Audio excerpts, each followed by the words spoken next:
이제 구체적으로 드러난 양상들이 교육과 법입니다. 그래서 이번 세 번째 시간은요, 교육의 현장에서 이 목소리를 내서 정말 전교조 100명, 1000명을 다 이기실 수 있고, 이기셨고, 그 다음에 이 동성애 문제, 학교 교과서의 문제 가장 앞장서서 제동을 걸고 막아섰던 현직 교사이면서 전국교사회복연합 대표로 계신 우리 육진경 대표, 우리 또 사모님이세요. 그리고 현직 중학교 선생님이십니다. 우리 가장 현장의 목소리를 들을 수 있습니다. 뜨거운 박수로 우리 맞이하겠습니다. 네, 1시간 3시 6분까지 강의해 주시면 되겠습니다. 잠깐 기도하고 시작하도록 하겠습니다. 사랑하는 하나님 아버지, 우리의 자녀들은 너무나 악하고 음란한 세상 가운데 설 수밖에 없습니다. 우리가 잘못한 것이 많습니다. 그러나 지금이라도 우리의 자녀들을 지킬 수 있도록 우리가 믿음을 발휘하게 하여 주시옵소서. 감사하며 예수님 이름으로 기도드렸습니다. 아멘. 예, 저는 소개받은 대로 전국교육회복교사연합 대표, 줄여서 이제 리커버라고 합니다. 회복되기를 바라는 것이죠. 교육의 본질이. 그리고 상도중학교 이제 국어교사입니다. 그래서 수업을 오전에 빨리 하고 조퇴하고 불이 나게 왔습니다. 그리고 저는 이제 새하늘교회의 사모이기도 합니다. 그래서 여기 합동신학교는 오래전에 남편이 입학할 때도 왔었고 또 졸업할 때도 왔었고 그래서 자주 왔던 데라서 뭔가 정감이 있는 그런 교정입니다. 아름답잖아요. 그죠? 여기 오면 뭔가 이렇게 고향에 온 것 같은 그런 느낌이 듭니다. 자, 교육에 대해서 우리가 많은 학자들이 얘기하는 거 따지지 말고 교육을 보는 관점, 성경적인 관점이 무엇인가. 교육을 보는 관점은요, 다 하나님의 말씀 그대로예요. 마땅히 행할 길을 아이에게 가르치라. 마땅히 행할 길을 가르치라. 이게 성경에서 제가 찾은 교육의 본질입니다. 마땅히 행할 길을 아이에게 가르치라. 그리하면 늙어도 그것을 떠나지 아니하리라. 그런데 사실 세상에 나와 있는 교육에 대한 얘기는요, 굉장히 많습니다. 교육은 진보한다. 교육과정은 진보한다. 지금 이제 우리나라 같은 경우에 작년에 교육과정 때문에 굉장히 힘들었잖아요. 교육과정을 계속 바꿉니다. 몇 번째 바꾸는지 알 수가 없어요. 그리고 그 바뀐 교육과정을 선생님들이 적응하기도 전에 새로운 교육과정이 시작됩니다. 쉽게 말하면 교과서가 오탈자가 나오잖아요. 그럼 그거 교정이 끝날 때쯤 되면 새로운 교육과정이 들어와요. 저는 이제 이것도 문제라고 생각을 해요. 그래서 교육을 보는 또 하나의 관점은 뭐냐면 자꾸 뭔가를 넘어가야 된다. 넘어가야 되고 탈피해야 되고 극복해야 되고. 그러니까 지금 있는 것이 뭔가 마음에 안 들어요. 문제가 있어요. 그러니까 문제가 있으니까 어떻게 자꾸 가야 된다. 가야 된다. 어디로 가느냐? 어디 지향점이 있겠죠. 거기로 가야 된다는 거야. 그러나 예수님을 믿는 사람들은 본질에 충실해야 되겠다라는 생각을 먼저 하셨으면 좋겠습니다. 자, 해야 할 일을 가르치라. 요 말은요, 요즘 가르치는 교육의 방향하고 정면으로 딱 맞섭니다. 요즘 여러분 TV나 이런 데 보십시오. 다 뭐라고 나와 있느냐 하면은 내가 하고픈 것을 해. 넌 뭘 좋아해? 네가 하고 싶은 게 뭐야? 심지어 조그마한 아이에게도 별걸 걸 다 물어봐요. 너 이거 먹고 싶어? 안 먹고 싶어? 뭐 할래? 안 할래? 웬만한 것은요, 부모가 결정해서 주면 돼요. 아이들을 아무것도 모르는 아이들에게 너무나 많은 것을 물어보면 아이들은 선택 장애가 올 수밖에 없어요. 너 이 과자 먹을래? 저 과자 먹을래? 태어나서 한 번도 먹어본 적이 없는 과자예요. 근데 뭘 선택하라는 거예요? 그냥 부모가 요 정도 성장했으니까 이 과자 먹을 수 있겠다라고 주면 되는 것이거든요. 너무나 많은 선택을 학생들에게 주고 있기 때문에 학생들이 거기서 자유를 얻느냐? 그렇지 않습니다. 오히려 혼란스럽고 힘들어요. 그래서 우리가 해야 될 일은 뭐냐? 해야 할 일을 가르치는 일이에요. 근데 학교에서 저도 이제 공립학교에서 오래도록 있는데 해야 할 일을 가르치는 일을 하지 않습니다. 그걸 가르치면 인기 없는 교사가 돼요. 또 인기 없는 교사가 되면 교원평가에서 애들이 거기다가 나쁜 말 씁니다. 요즘 애들은 교원평가에다 욕도 잘 써요. 근데 선생님들이 아이 뭐 애들이 한 건데 이러고 그냥 지나가야지라고 하지만 상처를 받아요. 아이들은 쉽게 쓰는 말이지만 그러면 선생님들은 어떻게 할까요? 내가 다음에는 절대로 애들 싫은 소리는 안 하리라 이를 악담합니다. 모든 교사들이 지금은 어떻게 하느냐? 애들에게 좋은 걸 해줍니다. 먹을 것도 주고요. 별별 걸 다 줍니다. 음료수도 주고 초코파이 주고 사탕 주고 웬만큼 뭐 입맛 뻥끗하면 잘했다 칭찬. 해야 할 일, 너 이거 해야 돼. 저거 해야 돼. 이거 하지 않았네? 내가 잘못했어. 이런 말을 하는 교사는 매우 드물다. 괜히 쓸데없이 해야 할 일을 하나하나 조목조목 가르치다가 인기만 떨어지기 때문이에요. 그럼 우리 아이들은 어떻게 가르칠 것인가? 학교에서는 이제 기대할 수가 없습니다. 집에서 제대로 가르쳐야 돼요. 집에서 해야 할 일을 제대로 가르쳐야 되고 교회에서 공동체에서 해야 할 일을 가르쳐야 합니다. 시중에 나와 있는 인기 있는 책들을 보십시오. 인기 있는 강좌를 보십시오. 전부 다 무슨 내용입니까? 내가 즐거운 일을 해라. 물론 자기가 즐거운 일을 하다가 직업적으로 성공하는 경우가 간혹 있습니다. 그런데 일반적이지 않아요. 일반적으로 어떤 직업을 얻기 위해서는 힘든 일을 해내야 돼요. 내가 하고 싶은 일을 하다가는 나중에 내가 정말 하고 싶은 일을 할 수가 없게 되거든요. 그런데 세상은 눈속임을 합니다. 아이들의 마음을 얻기 위해서 네가 하고 싶은 일을 해. 그것이 너의 권리야 라고 얘기합니다. 그래서 학생들은 요즘 학교에서 쉬고 싶으면 쉽니다. 수업 시간에도. 왜냐하면 학생에게는 쉴 권리가 있기 때문이에요. 수업 시간에 화장실 가고 싶으면 아무 때나 갑니다. 예전과 달라요. 만약에 화장실을 가려고 하는데 선생님이 보내주지 않으면 큰일 납니다. 물 먹으러 나가는 것도 그냥 원하면 자유롭게 나가요. 그래서 옛날 분들이 와서 교실을 본다면은 뭐야 이게, 자고 싶은 애는 엎드려서 자고 있고 화장실 가고 싶은 애는 갑니다. 어떤 학생은 화장실에 가서 30분 동안 놀다가 들어오는 학생도 있어요. 근데 선생님은 교실에 밖에 있을 수 없기 때문에 화장실에 가서 학생을 조사할 힘이 없어요. 교실에 있는 아이들을 지켜야 되기 때문에. 그러니까 학생들이 자기가 하고 싶은 것을 무엇으로 생각하는 시대인가? 권리라고 생각하는 시대다. 내 삶의 주인은 나다. 이게 창세기에 나오는 거랑 똑같습니다. 아담과 하와가 창조주 하나님을 마음의 주인으로 두기 싫어했죠. 그래서 내가 주인 되어서 하나님의 말씀을 거스려서 선악과를 따먹고 본인이 선악을 판단하려고 했습니다. 마귀가 우리에게 쓰는 이 술법은 똑같습니다. 창세기 3장이나 지금 2023년이나 똑같습니다. 네 인생의 주인은 네가 돼야 돼. 네 삶의 주인은 너야. 이 말은 시중에 있는 모든 강의, 책, 인권 조례를 비롯해서 다 나와 있어요. 우리가 교회에서 배우는 거니까 정면으로 거스릅니다. 내 삶의 주인은 내가 아니다. 내 삶의 주인은 하나님이다. 그러므로 나는 내 맘대로 살 수 없다. 이게 신앙이거든요. 근데 이 신앙을 가지고 학교에서 살 수 있겠는가? 살아내야 되는데 살 수 있겠는가? 네, 이것이 문제죠. 자, 이분은 굉장히 유명한 분인데요. 김영환이라고 하는 무슨 소장님인데 그 한신대를 나오셨다고 해요. 그리고 국가인권위원회 설립하고 9년 동안 거기서 근무를 하셨다고 합니다.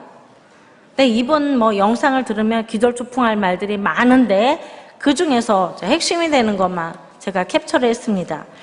예수님이 하라는 대로, 교회 목사가 하라는 대로 하지마. 이게 김영한 소장의 메시지입니다. 예수님이 하라는 대로 하지마. 이게 국가인권위원회에서 근무했던 사람의 주장입니다. 목사님 말씀 듣지 마. 어른들이 요구하는 대로 크지 마. 엘리트처럼 클 필요 없어. 그럼 어떻게 커야 돼요? 네 멋대로 커라. 이게 핵심입니다. 네 멋대로 커라. 이런 시대에 우리 아이들이 살고 있다는 것을 우리가 기억해야 합니다. 요즘 교육은 점점 기독교 혐오 교육이 돼가고 있습니다. 기독교 혐오 교육. 그 이유는 다원적 가치 또는 다원주의, 다양성을 추구하고 있습니다. 특별히 2022 개정 교육과정은 이게 노골적으로 들어가 있습니다. 자, 다양성, 다름에 대해서 간단하게 말씀드려보면요. 내가 좋아하는 음식이 뭐냐? 다 다름이죠. 짬뽕도 좋아하고, 짜장도 좋아하고, 부먹, 찍먹, 다 자유잖아요? 이거 다양성 인정하죠, 우리가? 어떻게 먹느냐, 이거 가지고 할 필요는 없죠. 근데 만약에 3 더하기 7, 여기 다양성이 인정이 될까요? 여긴 다양성이 인정이 안 돼요. 학문의 영역에서는 다양성 인정이 안 됩니다. 왜냐하면 맞는 게 있고 틀린 게 있어요. 그 다음에 세 번째, 흡연 같은 경우에 흡연은 보건적으로는 나쁜 거예요. 몸을 해치니까. 그러나 흡연을 한다고 금연구역이 아니라면 잡아가지는 않습니다. 그러니까 개인의 선택 영역에 있다는 거예요. 다양성이 인정이 되죠.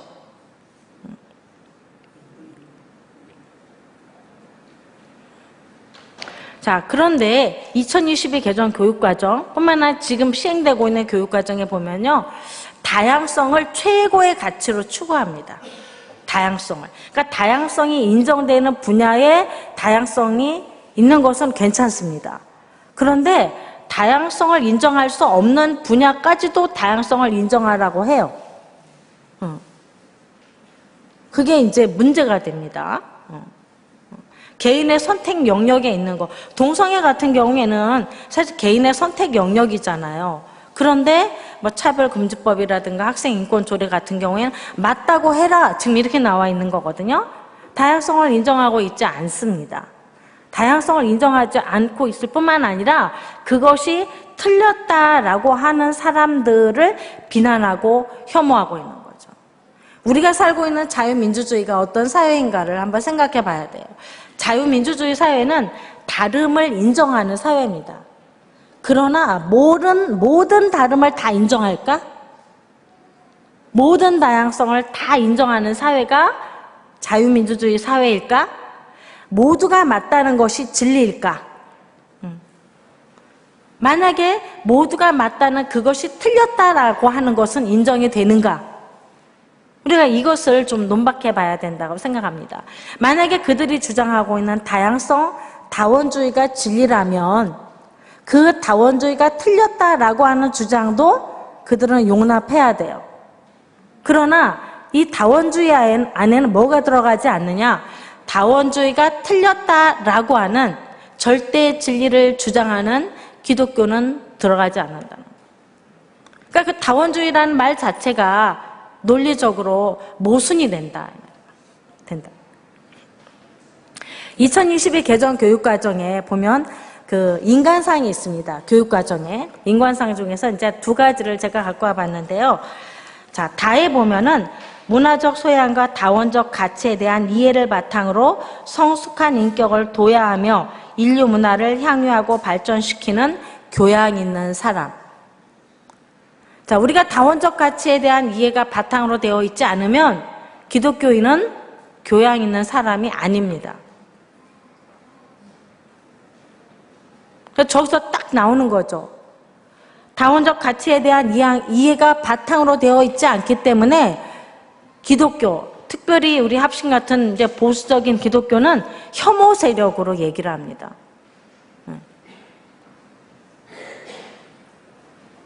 그다음에 라에 보면 공동체 의식을 가지고 다양성에 대한 상호 존중을 바탕으로 세계와 소통하는 민주 시민으로서 배려와 나눔, 협력을 실천하는 더불어 사는 사람. 자, 다양성에 대한 상호 존중이 바탕으로 되어 있지 않으면, 즉 다원주의를 인정하지 않으면 더불어 살 수 없는 사람이 됩니다. 그러니까 이 교육 과정 자체에 인간상에 기독교가 배제된다는 거예요. 많은 분들은 이걸 보면서 아니 그러면 이슬람은? 예, 이슬람은 빠져나가는 방법이 있습니다. 이슬람은 약자이기 때문에 문화 다양성으로 인정이 됩니다. 지금 교과서라든가 수많은 책들이 그렇게 나와 있어요. 기독교는 강자이기 때문에 용납이 안 된다. 이렇게 됩니다. 기독교 너희가 진리를 포기하고 이것을 포용해야 돼 라고 얘기합니다. 우리가 그것을 포기할 수 있을까요?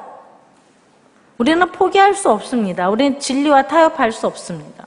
진리를 거짓과 타협할 수 없고 우리가 진리가 아닌 것을 진리라고 말할 수도 없습니다. 진리는 사실이거든요.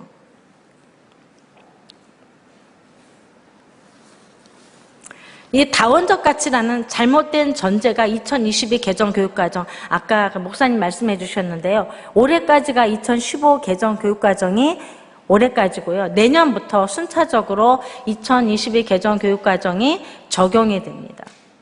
이제 초등학교 1, 2학년, 중학교 1학년, 고등학교 1학년 이렇게 순차적으로 적용이 되는데요. 이 교육과정 자체가 어떻게 되어 있느냐 하면은 잘못된 전제, 다원적 가치라고 하는 잘못된 전제 위에 세워졌어요. 학문은 진리탐구 영역인데 모두가 맞다는 것이 전제가 되어 있는 거예요. 그러니까 합리적인 교육, 논리적인 교육이 사실 불가능해요. 네가 틀렸다라고 얘기하면 네가 상처받잖아 이거예요. 너 공부를 못하잖아? 너 성적이 왜 그래? 성적으로 인한 차별입니다. 정말 희한한 세상이 우리 눈앞에 바로 목도하고 있는 거죠. 다원주의가 틀렸다는 것이 포함되지 않기 때문에 결론은 뭐냐면 진리 억압입니다. 기독교 억압. 기독교 탄압. 자, 우리 위에 사는 윗동네 북한은 기독교 탄압 세계 제1위 국가죠. 대한민국 이제 기독교 탄압 국가로 가고 있습니다. 진리를 탄압하고 있는 거죠. 교육 과정에서 기독교가 배제되고 있는 것입니다. 자, 이런 상황에서 아이들이 어떻게 자라날까 생각을 해봐야 돼요. 아이들한테 무기를 주고 논리를 제공해 줘야 돼요. 아까 다름, 다양성 이런 얘기 나왔는데요. 수용할 수 없는 다름도 있어요. 수용할 수 없는 다름. 우리가 저거는 절대로 받아들일 수가 없어. 저번에 제가 무슨 드라마인지 어디 언뜻 봤는데 그 사람의 직업이 킬러더라고요. 킬러. 킬러예요. 우리가 받아들일 수 있습니까? 받아들일 수 없죠. 살인, 절도, 폭행, 음란 이런 것들은 우리 사회에서 받아들일 수 없는 다름입니다. 이런 것을 허용해야 하나요? 그것이 다양성이고 다원주의인가요? 아니죠. 제가 이 수용할 수 없는 다름이 있다는 얘기를 서울시 교육청에 가서 장학관을 만나서 1시간을 얘기했는데 못 알아들으시더라고요. 저 절망했습니다. 그리고 결론이 어디로 가느냐? 그러니까 다양성을 인정해야 되고 동성애를 인정해야 되고 성소수자를 인정해야 됩니다. 이렇게 가더라고요. 야, 도무지 이해가 안 돼요. 왜 그러냐면은 논리적인 사고의 흐름을 딱 막았기 때문이에요. 교육과정이. 논리적으로 사고할 수 없도록 딱 끊어버렸기 때문이에요. 그러니까 아이들에게 가르치는 건 뭐냐? 지금 현실에 문제가 있어. 너에게 문제가 있어. 너의 가정에 문제가 있어. 그러면 뭐 해야 돼? 분노해야 돼. 그 다음에 분노하는 애들끼리 조직해야 돼. 연대해야 돼. 그 다음에 어떻게? 저항해야 돼. 이걸 가르칩니다. 저기보다 교육의 계급을 넘어가야 된다는 거야, 자꾸. 교육에 뭔가를 넘어가야 된다는 거야. 넘어서 어디로 가야 될까요? 자본주의를 넘어서? 아이들의 입에서 나옵니다. 저걸 가르칠 때 교사들은 본인의 입으로 사회주의나 공산주의라는 말을 절대 하지 않아요. 그 말은 누가 하느냐? 학생들이 해요. 자본주의를 넘어서 어디로 가야 돼? 그럼 아이들은 사회주의로요. 그렇게 얘기합니다. 사회주의하고 공산주의 같은 거야. 아닌데요. 우리 선생님 다른 거라고 그랬는데요. 그거 안 좋은 거야. 아니에요. 좋은 거라고 그랬어요. 지금 많은 아이들이 잘못 배우고 있는 부분이 굉장히 많아요. 자, 그러면 분노하고 조직하고 저항하는데 무엇에 대한 저항이냐면은 기존의 권위와 질서에 대한 거예요. 일단 선생님께 저항을 해야 되겠죠? 학교에 가면 선생님 말을 안 듣는 것이 아이들한테는 훈장 같은 거예요. 그리고 말 안 듣는 애들끼리 뭐 해야 돼요? 조직을 해야죠. 조직을 해서 연대를 하는 거예요. 저항하고. 그 다음에는 어떻게 해요? 집에 부모님께 똑같습니다. 그 다음에 교회 오면 목사님께, 선생님께. 그 다음에 사회에 나가면은 그 사회에 뭐 지도자급, 회사에 들어가면 상사, 회사에 들어가면 사장님 이렇게 되는 거죠. 이런 구조로 수업을 한다는 것입니다. 자, 이 책은 사회과 선생님들이 엄청 많이 쓰는 책입니다. 제목은 아름다운 참여입니다. 아름다운이 들어가면 우리가 볼 때는 안 아름답다고 아시면 돼요. 네. 아름다운 그러면 정말 끔찍한 내용이 많이 들어있는데요. 여기도 보면은 6번째 성평등 이루어요. 그냥 바로 나오죠. 성평등 이루어요. 이 책에 70쪽에 보면 이런 내용이 나옵니다. 우리는 동성애자에 대한 혐오 표현, 성소수자의 행동이나 태도를 웃음거리로 삼는 방송 내용 등을 종종 접합니다. 친구들과 함께 평소의 언어 습관과 그 속에 담긴 이성의 중심적 사고 방식을 성찰. 자, 이성의 중심적 사고 방식을 성찰. 자, 남녀 중심의 사고 방식을 성찰, 되돌아보라는 얘기예요. 반성하라고. 남자, 여자가 있다는 것만 알고 있는 애들, 야, 너 바보니까 좀 스스로 좀 살펴봐라. 라는 얘기입니다. 그리고 나서, I can, we can. 이거는 실천입니다. 저 책은 매우 위험한 책인데요. 챕터가 하나씩 나오고 밑에 아이들이 실천할 수 있는 것을 구체적으로 적어 놨어요. 그리고 저 책을 기말고사가 끝나면은 대개 사회과 교사들은 한 바구니를 만들어서 아이들을 한 권 읽기를 계속 시킵니다. 물론 수업 시간에도 조금씩 시키죠. 저렇게 시키는 책들이 좀 많이 있어요. 근데 저 책은 아주 그런 엑기스들만 이렇게 모아놓은 책이에요. 저기 보면 구체적으로 이런 걸 하라고 합니다. 아이들에게. 성차별 문제에 대해 공부하는 학교 동아리 만들기. 성소수자 차별 사례나 혐오 사례 조사하기. 방송 매체 속에 성차별 표현에 항의하기. 아이들이 전화하고 댓글 달고 항의하라고 나와 있어요. 심지어 어떤 선생님은 그 댓글 단 거를 캡처해서 내야 수행평가를 하는 선생님도 있었어요. 작년에 어떤 선생님은, 영어 선생님은 유엔에 이 영어로 그 편지를 써서 이메일로 보내면 점수를 주는 선생님도 있었습니다. 현숙경 교수님 얘기할 때 유엔 얘기 아마 나왔을 거예요. 그런데 그거를 중학생들이 지금 유엔에 편지 보내는 거를 수행평가를 하고 있답니다. 다른 나라의 성소수자 인권 보호 정책과 법 조사하기. 이게 학생들이 해야 될 일입니다. 저 책은요, 초, 중, 고 공통으로 쓰는 책입니다. 자, 마지막이 우리가 놀랄 노자예요. 성적 지향에 따른 차별금지법 제정 요구하기. 이게 저 책 70쪽에 있는 내용입니다.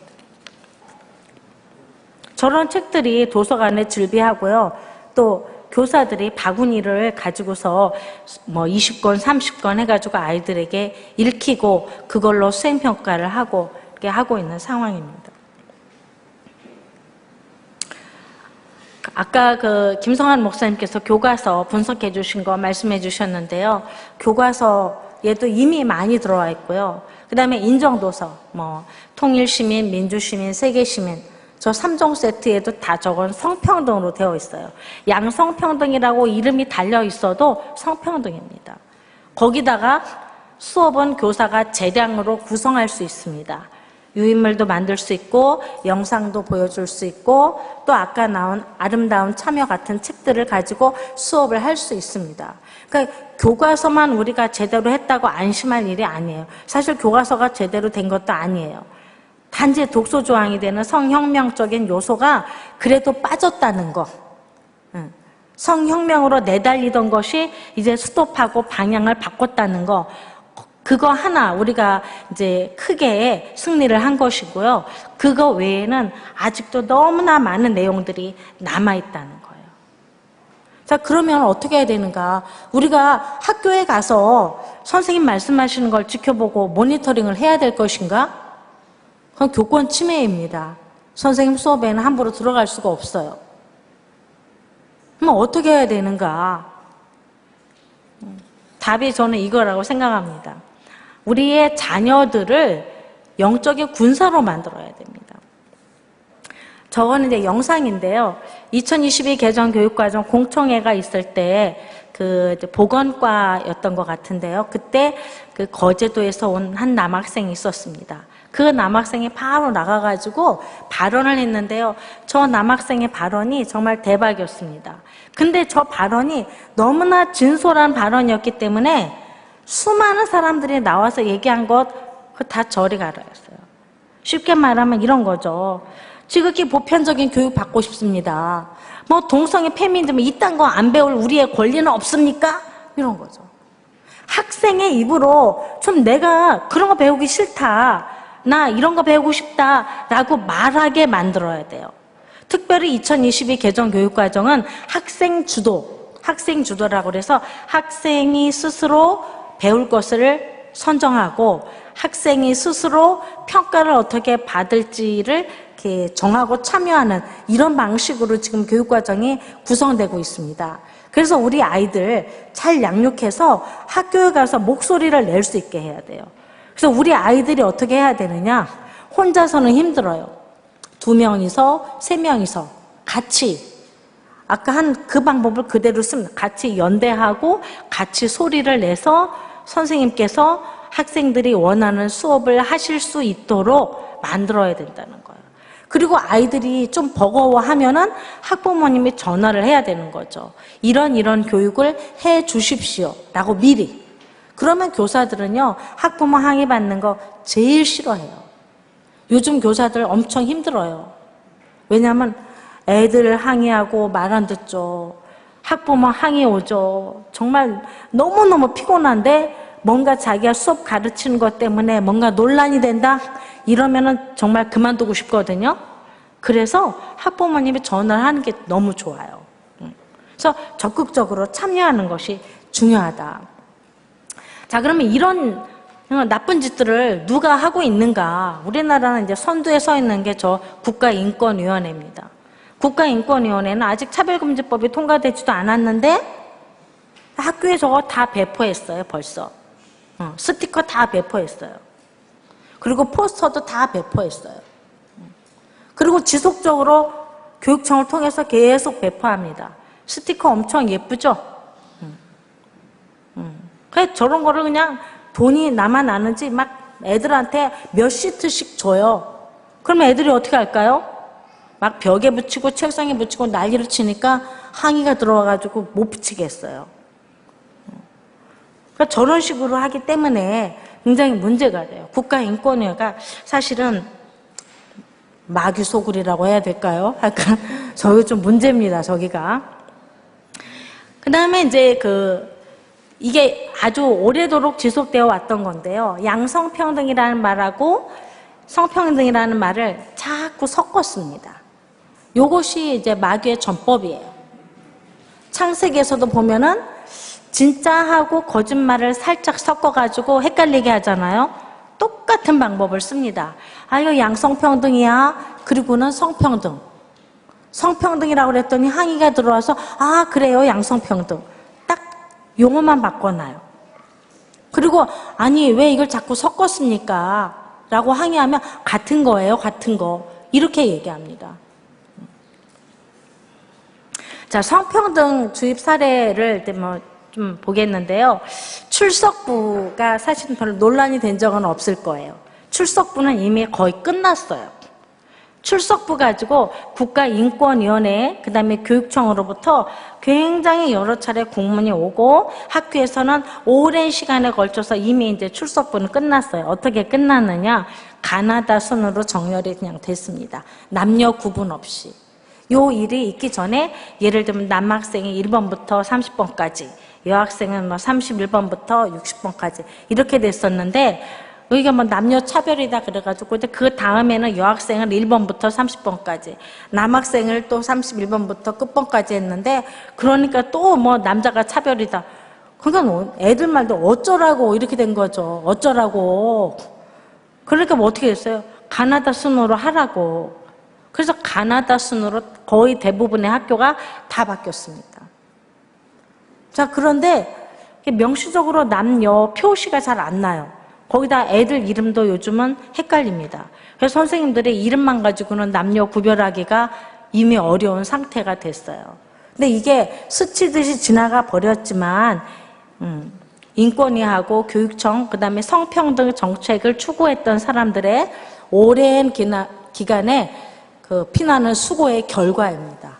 그들은 오랜 기간 작업을 해서 하나씩 획득을 해 나가고 있어요.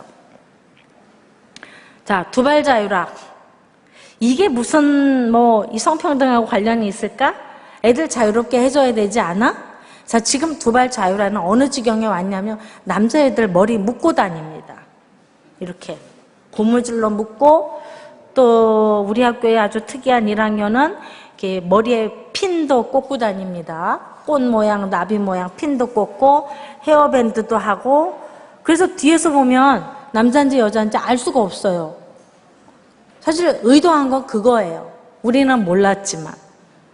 그다음에 이제 교복 자율화. 교복 자율화도 계속 얘기를 합니다. 근데 교복 자율화의 목적, 그 지향점이 어딘지를 우리가 알아야 돼요. 진짜 애들이 교복에 갇혀 있어서 힘드니까 교복을 자율화해야 되겠다? 이거 아닙니다. 교복 자율화 하자. 저도 그러거든요. 그럼 교복 폐지하고 내년부터 그냥 사복으로 등교하자. 그거는 또 싫다고 해요. 그러면 어쩌라고 나오잖아요. 남녀 구분 없이 활동성이 있는 복장 이렇게 딱 나옵니다. 그리고 이제 서울에서 한가람 고등학교가 지금 하고 있습니다. 이게 이제 젠더리스죠. 젠더리스. 그리고 편의성. 그래서 아주 학생 만족도도 높고 그 다음에 학부모도 만족도가 높다고 합니다. 결론은 뭐예요? 머리 남녀 구분 없앴죠. 그 다음에 교복 남녀 구분을 없앤 거예요. 이게 목적이에요. 이거를 어떻게 알 수 있느냐? 바로 나와 있죠.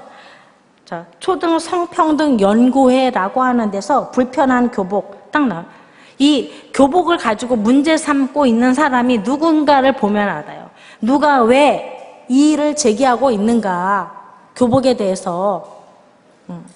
옛날에 막 몸에 딱 달라붙는 교복 때문에, 지금 그게 아닙니다. 지금도 계속 교복 가지고 이슈화를 하고 있는 사람들이 있습니다. 그 사람들이 얘기하고 있는 교복은 어디까지일까요? 아까 나온 남녀 구별이 없는 교복. 그 다음에 근데 어디까지 갈지는 모르겠죠. 자, 우리는 이럴 때 하나님의 말씀을 새겨 들어야 돼요. 우리의 자녀들에게 분명히 심어줘야 되는 것이 있습니다. 한번 같이 읽었으면 좋겠습니다. 시작.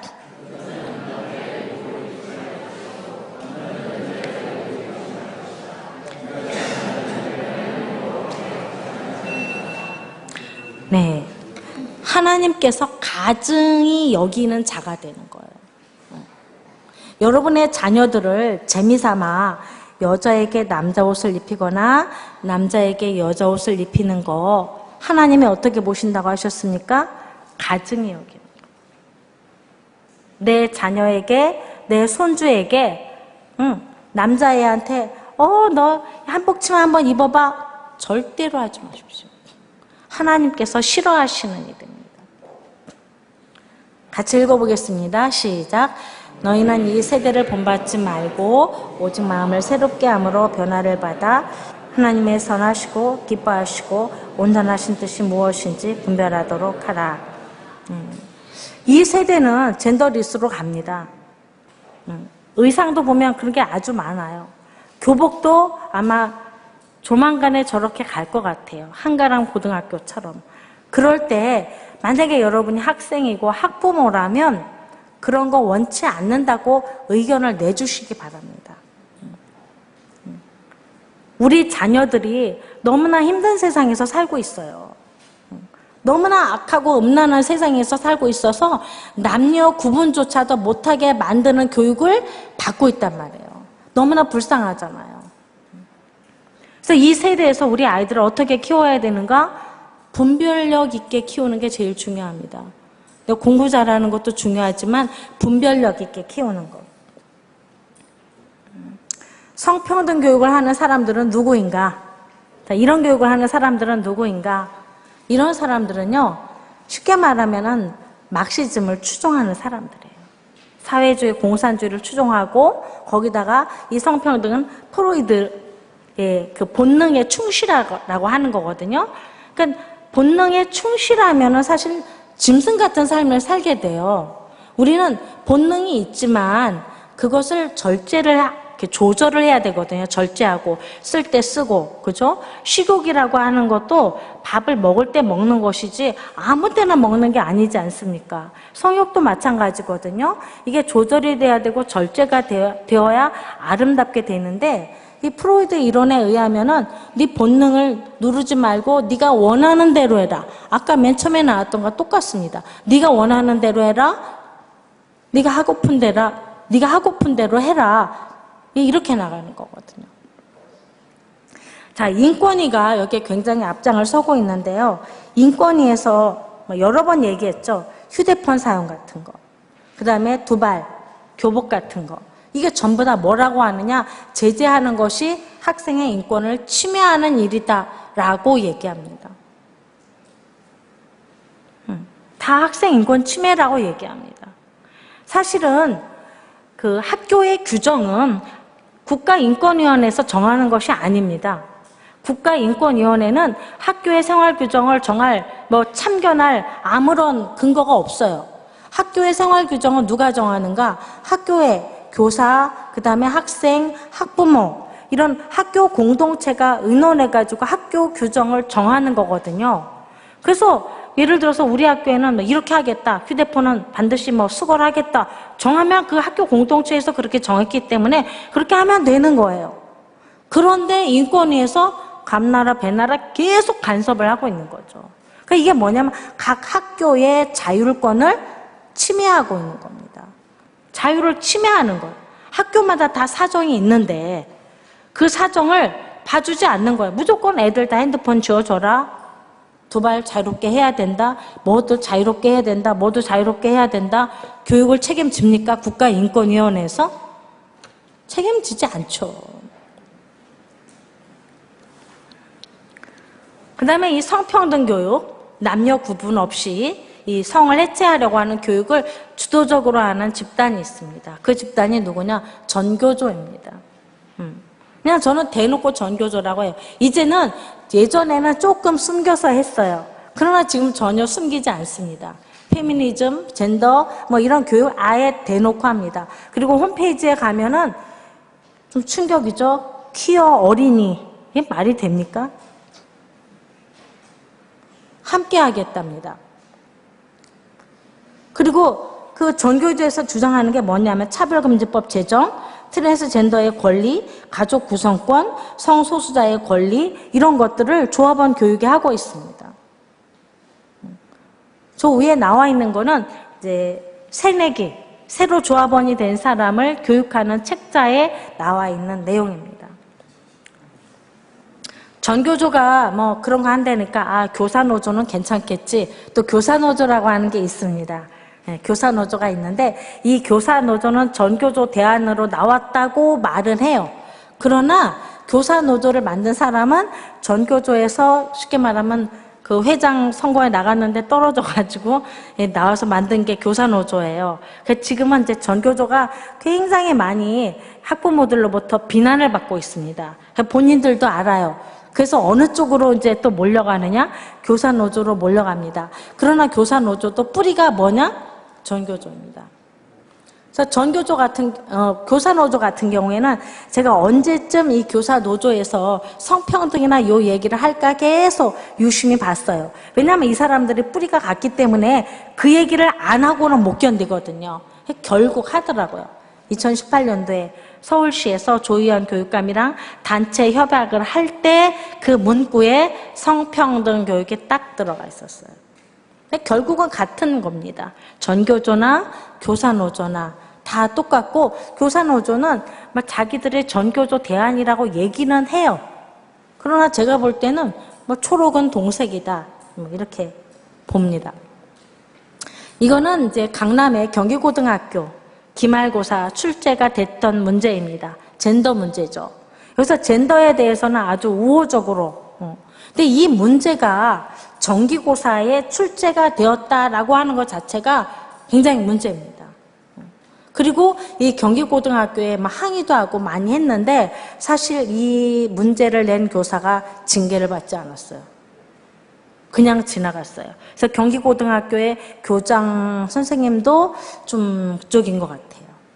그래서 저 부분을 경기고등학교 학부모님들이 강하게 좀 해서 저게 다시는 저런 일이 일어나지 않도록 했어야 됐는데 그 일이 그렇게 되지 않았던 것이 좀 아쉬워요. 젠더 문제를 출제를 그것도 버젓이 했다는 점. 자, 요거는요, 그 여가부 산하에 뭐가 있느냐면 양성평등교육진흥원, 줄여서 뭐 양평원 이렇게 얘기하는 데가 있습니다. 그래서 그 사이트에 가면요, 젠더온 사이트로 연결이 됩니다. 젠더온. 그래서 젠더온이 이제 성교육도 많이 하고 젠더 교육도 많이 하는데, 거기에서 교사용 수업 자료를 초등학교, 중학교, 고등학교, 뭐 영상 자료, 여러 가지 자료를 개발해서 올려놓은 것입니다. 그 개발한 자료에 보면은, 저 자료에는 학부모라는 말 쓰지 마라, 보호자 또는 양육자라는 말을 써라 라고 합니다.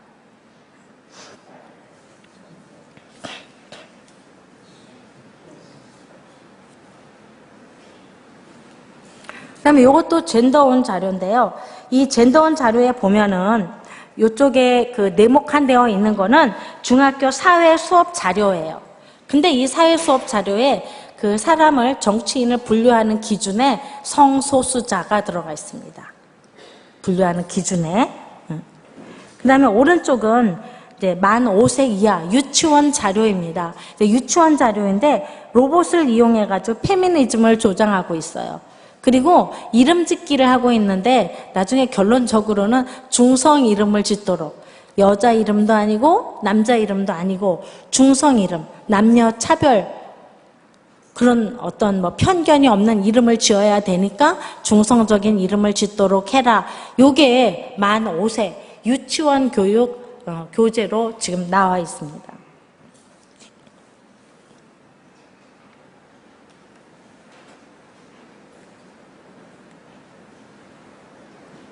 거꾸로 가나? 그다음에 근데 요거는요, 고등학교 자료인데요. 페미니즘 교육에 대해서 이제 굉장히 이제 강하게 시각적으로 하는 거죠. 여성 혐오 이런 말 쓰고, 미소진이 이런 말 쓰면서 여성하고 성소수자하고 똑같이 약자인 것처럼 해놨습니다.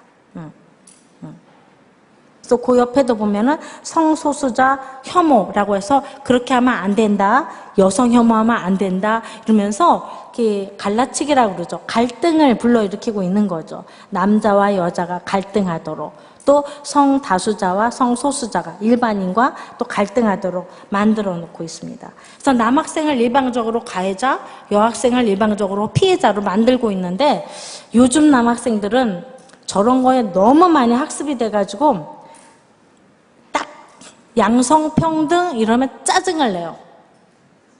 에이씨 이래요. 또 그거야.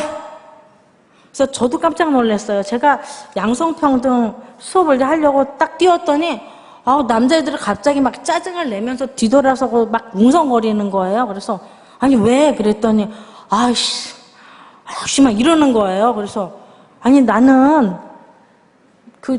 저 남녀 평등이야. 그랬더니 다 그렇게 얘기하지만 결국은 남자가 가해자잖아요. 그래서, 그게 아니라니까. 나는 그렇지 않아. 나 아들 둘 키웠어. 우리 아들 군대도 갔다 오고 막 얘기했더니 그럼 한번 들어볼까요? 이러더라고요.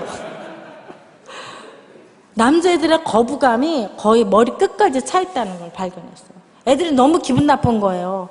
선생님들한테 양성평등 교육을 들을 때마다 맨날 남학생들은 쭈구리가 되는 거죠. 그리고 가해자가 되고 그 나오는 영상은 전부 뭐예요? 남자가 여자 때린 거, 남자가 여자 성폭행한 거. 뉴스도 전부 뭐만 나와요? 남자가 여자 성폭행한 거.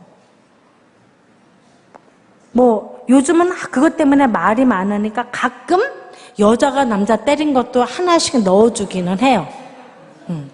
가끔 강사들이.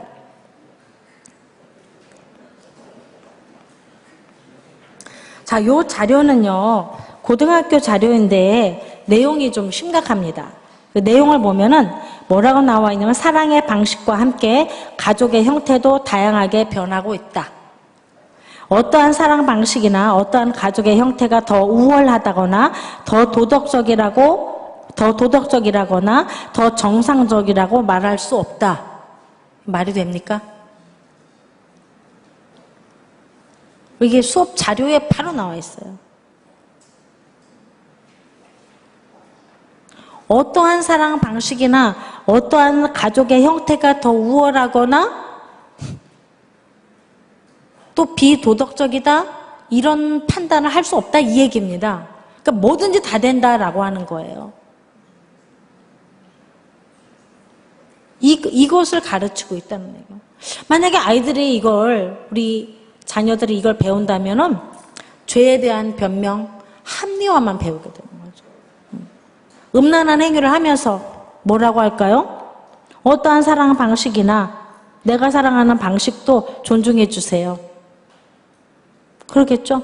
나는 결혼 안 하고 강아지랑 살 거예요. 강아지가 나의 가족이에요. 가족 형태를 이해해 주세요. 죄에 대한 변명과 합리화, 말장난만 배우게 되는 거죠. 이런 것들이 읽을 자료, 교육 자료로 나와 있다는 것입니다. 한때 인터넷에 떠들썩했던 건데요. 이 성평등을 하고 있는 조직적이고 체계적인 비밀 조직이 있다. 근데 이게 수사 결과가 어떻게 됐는지 제가 막 이렇게 추적해 봤는데 그 서버가 외국에 있어서 어쩌고 저쩌고 그래서 흐지부지 됐더라고요. 흐지부지. 그래서 결국은 저런 짓을 했던 교사들을 적발하지 못한 것 같아요. 근데 여기서 보면 무슨 내용이 나오냐면요. 초등학생들은 습득력이 빠르기에 시위, 집회, 영상을 주기적으로 반복적으로 학습시켜서 자연스럽게 흉내를 내고 따라하면서 놀이처럼 행동하도록 교육해야 한다. 아이들에게. 저는 저 조직이 어떤 조직인지 말하기는 곤란하지만 알아요. 그 조직이 있다는 것을. 있어요. 그 조직이 있습니다. 그 옆에 보면은 너무 악랄합니다. 자, 선별 학생은 되도록이면 가정 형편이 어렵거나 부모가 있어도 부재하다고 판단되는 아이, 조부모, 양육 또는 보육원에 있는 애들, 그 가난하고 힘든 애들을 손을 뻗어서 마귀 자식을 만들려고 하고 있어요. 젠더 교육을 시켜서. 집에서 교육을 잘 받고 부모님 교회 다니고 젠더 교육 안 먹히는 애들은 따돌리라고 나와 있습니다. 따돌리라고. 관심 주지 말고 따돌리라고. 전화해도 부모가 안 먹힌다. 그럼 따돌리라. 따돌림을 당해도 내 아이가 이런 데 물들지 않으면 감사해야 됩니다. 선생님이 우리 아이 이뻐하지 않아도 괜찮아요. 우리 아이가 거룩하게 자랄 수 있다면 괜찮습니다.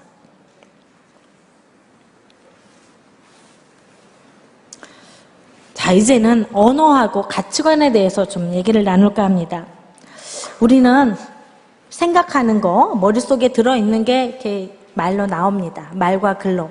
또 우리가 하고 있는 말과 글이 또 머릿속으로 들어가요. 그래서 이게 상호작용을 일으키거든요. 그래서 내가 하고 있는 말이 나를 나타냅니다. 그렇잖아요. 우리가 말을 통해서 생각도 하고 또 말을 통해서 또 문화를 발전시키기도 하고 그렇죠. 그래서 말과 글이 바뀐다라고 하는 얘기는 우리의 생각, 정신이 바뀐다라는 얘기입니다. 자, 정신이 바뀌고 우리의 생각이 바뀌면 말이 달라져요. 서로 상호작용을 합니다. 자, 언어는 존재의 집이라고 그랬어요. 언어는 존재의 집이다. 인간의 본질은 다 언어로 표현이 되죠. 우리 하나님도 말씀하시는 하나님이에요. 말씀을 통해서, 이 언어를 통해서 우리가 하나님의 사랑을 알고 깨닫고 다음 세대에 전달을 하잖아요. 김춘수 시인의 시인데 다 아실 거예요. 전 국민이 아는 시죠. 내가 그의 이름을 불러주었을 때 그는 나에게로 와서 꽃이 되었다. 자, 저 꽃이 무슨 꽃일까요? 지금쯤 많이 핍니다. 저쪽에도 보면 많이 피어 있더라고요. 세 글자. 개망초죠, 개망초. 내가 이름을 불러주지 않았을 때 저 꽃은 그냥 알 수 없는 꽃이죠. 이름 모를 야생화. 그러나 내가 저 꽃의 이름을 불러준단 말이에요. 들국, 개망초라고 불러주면은 저 꽃은 나에게 개망초라고 하는 의미 있는 존재로 다가옵니다. 참 생명력이 있고 이 뜨거운 여름에 누가 알아봐주는 사람이 없어도 야생에 피어있는 참 아름다운 꽃, 저걸 보면서 하나님의 놀라움을 발견할 수도 있는 그런 꽃이죠. 학생인권 조례. 학생인권 조례 그러면 이름이 어때요? 뭔가 학생의 인권을 위할 것 같은 느낌이 들죠? 자, 차별 금지. 당연히 차별을 금지해야지. 말이라고 하는 게 그렇다는 거예요. 저런 말 때문에 속아 넘어간다고 하는 거예요.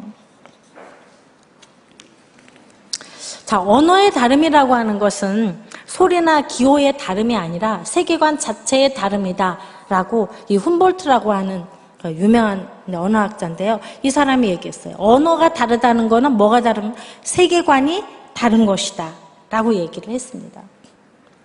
자, 조지 오웰의 1984에 보면 정말 웃기는 거 많아요. 거기 보면은 전쟁을 관장하는 부서인데 이름이 평화부예요.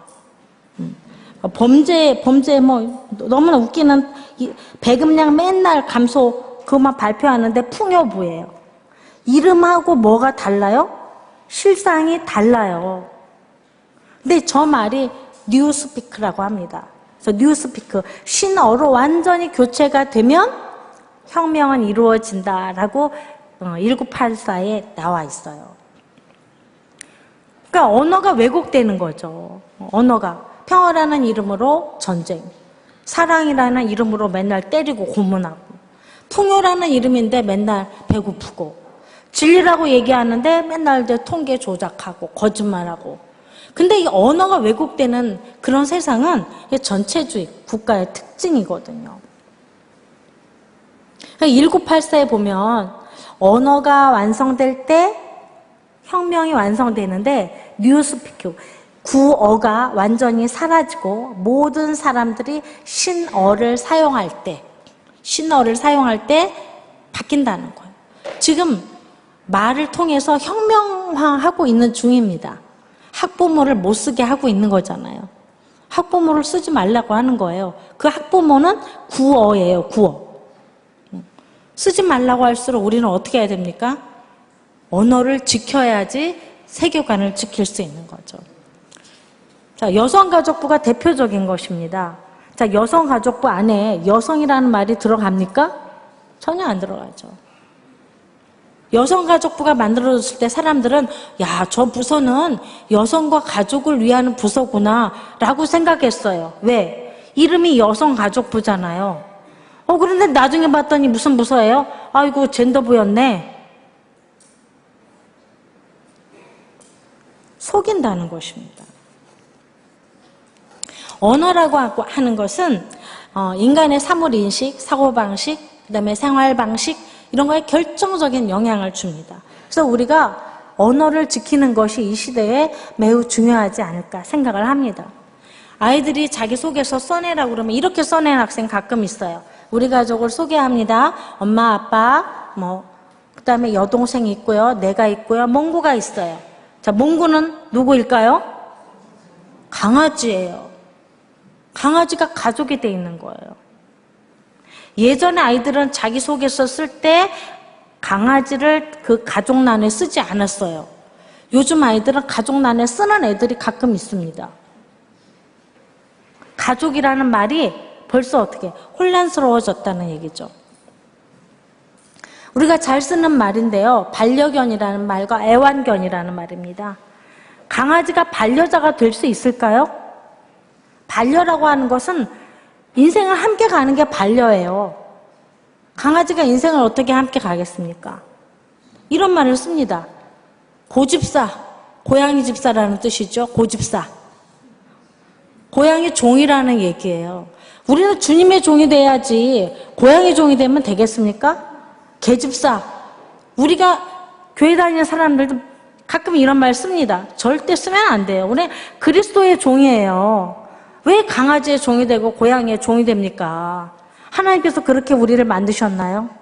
아니죠. 주님께 영광을 돌리라고 만들어 놨더니 하는 일이 뭐야? 맨날 개 똥 따라다니면서 치우고, 개 산책시키고, 개 샤워시키고, 개 옷 갈아입히고, 개 맘마. 인생을 개와 개 돌보다가 다 가는 수가 있는 거죠. 자, 마귀는 경계선 허물기가 주 목적이에요. 이게 퀴어 신학이잖아요. 남자와 여자의 경계선을 허물고, 인간과 동물의 경계선을 허물려고 합니다. 의도가 있어서 이렇게 하는 사람들이 있어요. 의도가 있어서. 언어와 사고의 관계는요, 굉장히 유기적입니다. 언어가 바뀌면은 인간의 사고도 바뀌고 다 바뀝니다. 영국의 어떤 부모가 아기를 낳았는데 아이의 성별을 비밀로 붙였다고 해요. 그리고 아이를 she나 he로 부르지 않고 they로 불렀다고 합니다. 그래서 3인칭 단수가 된 거예요. 바뀌었어요. 언어가 바뀌었어요. 언어를 다르게 쓴다는 얘기는 세계관이 다르다는 얘기예요. 우리가 이런 세대에 어떻게 할 것인가? 우리가 분별을 해야 합니다. 성별 이분법 잘못되었나요? 잘못되지 않았습니다. 여자답다, 남자답다 쓸 수 있습니다. 사람답다도 맞고 여자답다, 남자답다 쓸 수 있는 말입니다. 차별은 모두 나쁜가요? 차별금지법 모든 차별은 나쁘다? 아니에요. 정당한 차별도 있잖아요. 부당한 차별을 하면 안 되죠. 예를 들어서 인종이 다르다고 또 남녀가 다르다고 차별하면 안 되지만 그 사람이 잘못된 행동을 하는 것은 우리의 도덕적인 기준을 가지고서 잘못된 것은 마땅히 차별해야 되는 것이죠.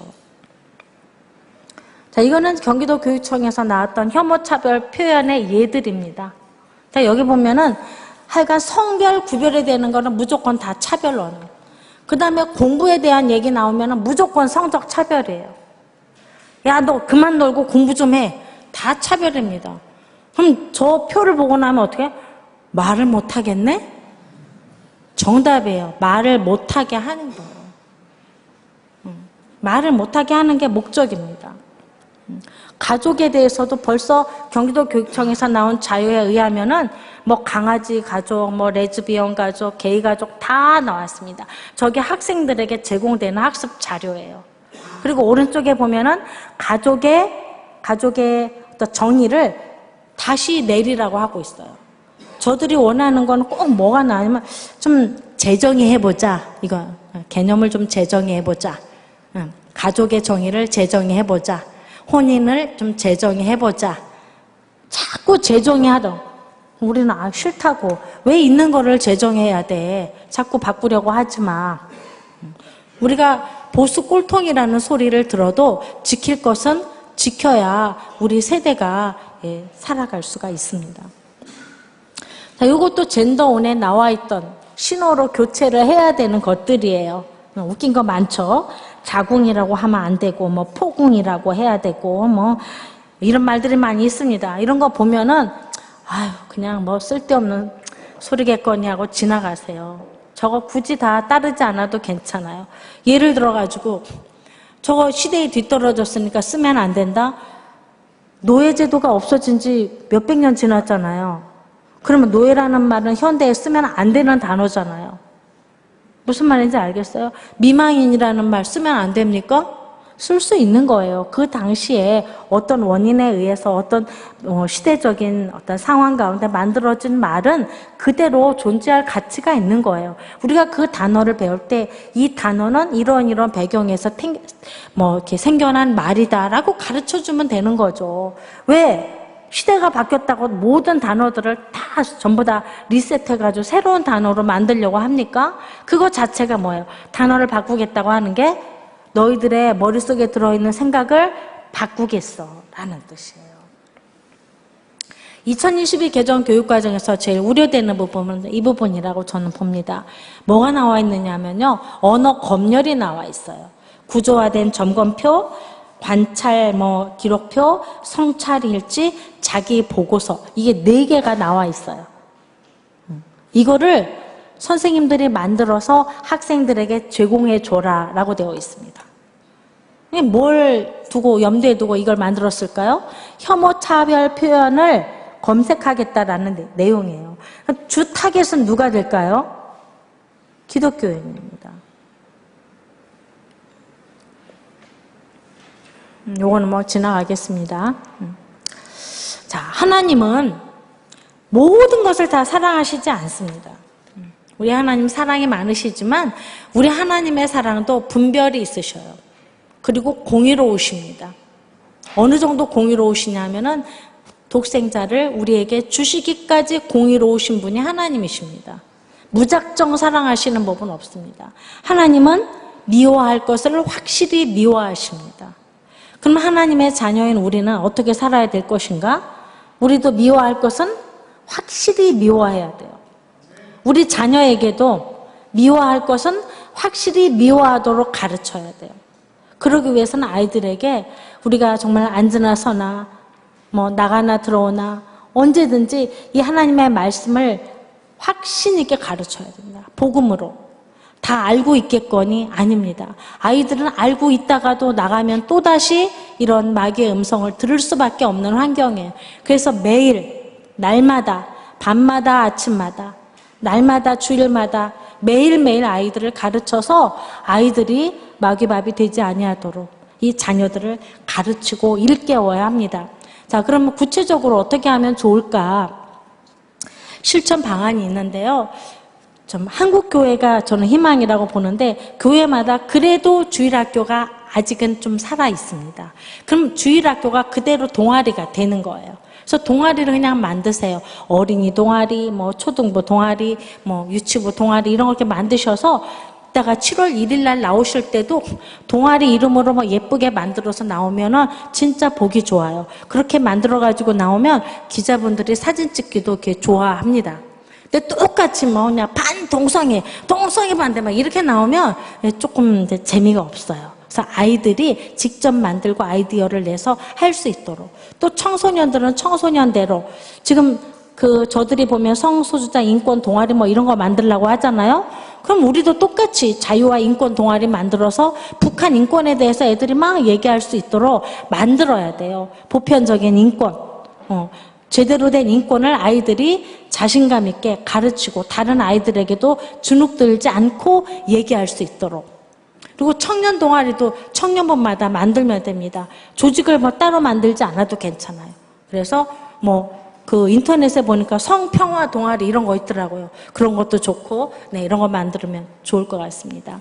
우리가 나갈 때는 기독교인이라고 하는 부정적인 굴레, 이 부정적인 이미지를 탈피하고 좀 간결하고 호소력 있게 좀 신선한 목소리로 7월 1일 날 나갈 수 있도록 이렇게 지혜를 짜내서 노력해서 나갔으면 좋겠습니다. 네, 감사합니다.